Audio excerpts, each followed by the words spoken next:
நீங்களே ஒருத்தர் குரல் கொடுத்தீங்க ஆடுகளம்னு ஒரு படத்துல. ஆமா, அது must been really difficult because இவர் பேசுறது புரியாது. என்னோட ஒரு ஷோக்கு வந்தார் அவர், ஐசக் ஜெயபாலையோட ஒரு பேரு. அவரோட ஸ்டைல் மாடுலேஷன் எதுவும் புரியல. இதை நீங்க புரிஞ்சுட்டு எப்படி நீங்க டப்பிங் கரெக்டா பேசுறீங்க? பட் ஏன் உங்க வாய்ஸ் சூஸ் இல்லைங்க, அதுக்கு அவங்க வாய்ஸ் சூஸ் பண்ணது எல்லாமே வெற்றிமாறன் டைரக்டர் அவர் தான். ஓகே, பெருமை போட அவருக்கு தான் சேரும். அவர் சொல்லி அவன் அந்த ப்ரொடியூசர் இருக்கார் கதிரேசன், இப்போ கூட ப்ரொடியூசர் கவுன்சில் இருக்கு, அவர் வந்து என்னை கூப்பிட்டாரு.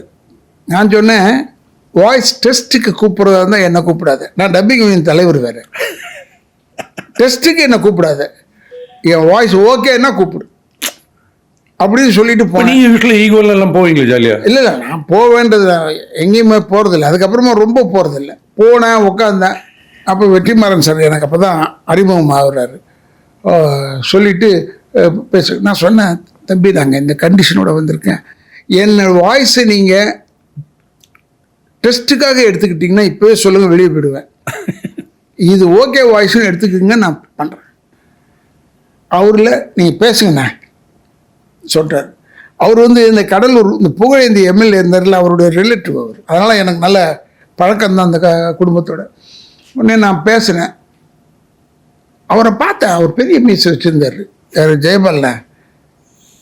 அவர் ஈஸி, அது பேசுறது தெரியாது, ஈஸிங்க பேசுறது. அது ஏன் ஈஸின்னு சொல்கிறேன்னா, இதுக்கு முன்னாடி நான் வந்து சரணம் ஐயப்பால பேசியிருக்கேன் ஒருத்தருக்கு.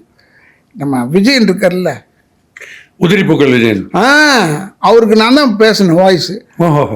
ஆக்சுவலி முன்னாடி டி.கே. சந்திரன் ஒரு நடிகர் இருந்தார். ஆமாம், அவர் ஸ்க்ரீன் முன்னாடி போய் நின்றுக்கிட்டு, எங்கப்பா இவன் பேசுறதே தெரியலையப்பா, எங்கப்பா பேசுகிறான், ஏப்பா ரவி எப்படி பேச போகிற?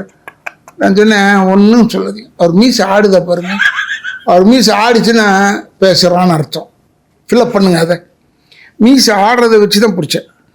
இந்த பழக்கம் எனக்கு வந்து ஹெல்ப் பண்ணிச்சு ஆடுகளத்தில்.